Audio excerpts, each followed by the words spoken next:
Hinog na naman yung ating dragon fruit. Ayan, meron naman tayo ma-harvest. Alam nyo guys, siguro balak puntahan niya ng uwak kanina.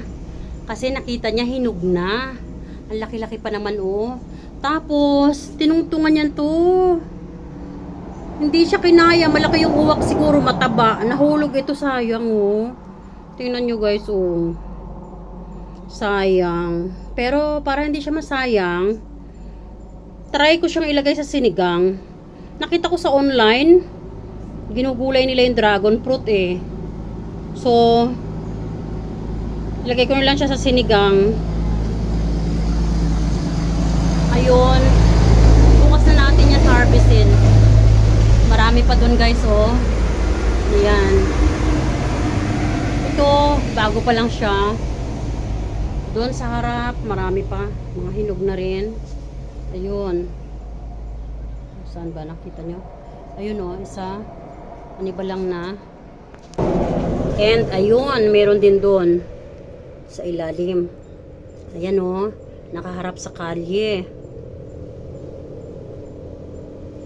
Ayan.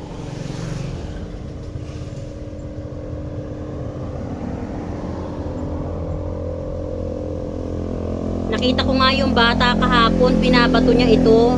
So, sabi ko sa kanya, wag niya nalang batuhin at pag nahinog na, ibibigay ko sa kanya. Kasi baka mamaya matamaan yung window glass ko. Sabi ko sa kanya, wag mo nalang batuhin. At baka matamaan yung window glass ko, ay malaki ang gagastusin, no? So, pag nahinog na, ibibigay ko sa'yo. Ayan guys.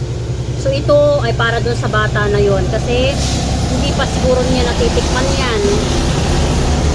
So anyway guys, halika na at ilagay na natin ito sa sinigang para mapakinabangan natin. Sayang naman. Ito na guys yung ating dragon fruit na bubuto. Yung dinapuan ng uwak na nahulog. Pag pala bubot pa siya, ang mga buto pala niya ay parang mga powder. Ayan oh. Yan, ang dragon fruit na bubot. So, ilalagay na lang natin siya sa sinigang. Ayan. Nakita ko sa online, niluluto siya. Beef, yung, kung mayroong beef broccoli, yung nakita ko naman, beef dragon fruit. Ito yung mga bubot, na-harvest niya at ilalagay niya sa beef. So, anyway, first time ko rin gagawin ito. Halika na at buksan na natin ang ating luto na ito. Napa-cool down ko na rin yan. Ayan. Sabi usok.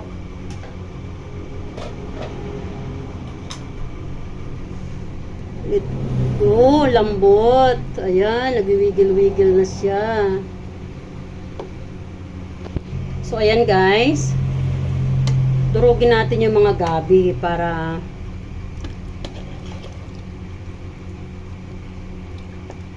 malapot. So ayan, ilalagay na natin yung mga gulay. Unahin na natin yung dragon fruit at talong. Sunod na rin natin ang okra, sitaw, at nandyan na yung sili and cube. Bubuksan ko ulit yung apoy. Ayan. Ang sama ng loob ko guys kasi dapat lalaki pa yung dragon fruit ko. Salbahe naman ng uwak. Dati nung marami pang bunga yung mangga ko, tinitiran ko talaga yung mga uwak para may pagkain sila. Pero yung dragon fruit ko nahulog. Dinapuan niya kasi. So, ayan guys, ilalagay ko na rin ito mga tangkay ng pitsay. At yung mga dahon ay maya-maya. Ayan. Daming gulay ng ating sinigang.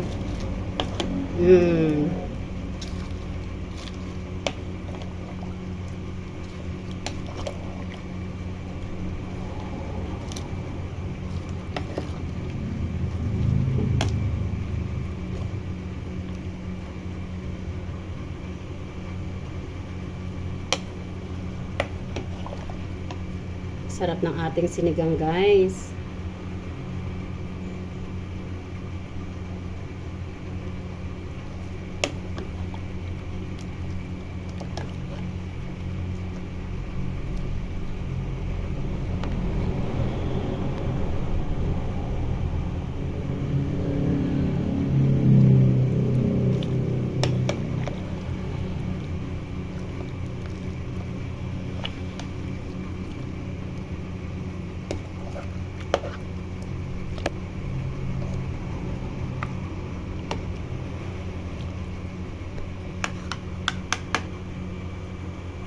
Ayan. So, hayaan lang muna natin kumulo.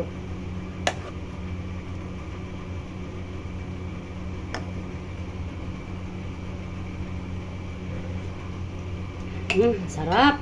Naglalagay ba kayo guys ng sugar pag kayo nagsisigang? Ako maglalagay ako ng konti to balance the taste. Yan. Ganyan. Konti lang. Then,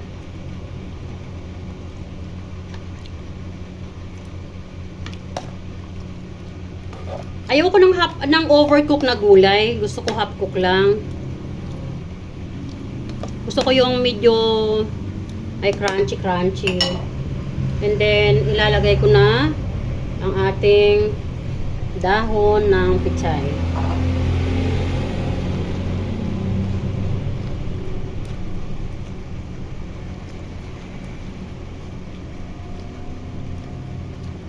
Alam nyo ba guys, mayroon itong twist, no?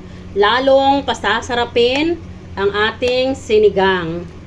Pagkatapos nating ilagay yung sinigang na pang-asim, ay lalagyan natin ng calamansi squeeze. Mas lalong sasarap. Promise. Ang ating sinigang. So, ayan. Luto na yung pitsay natin. Lagay na natin yung ating pang-asim. Alam nyo guys, yung timpla ng aking sinigang ay medyo matabang. Dahil ang ating pang-asim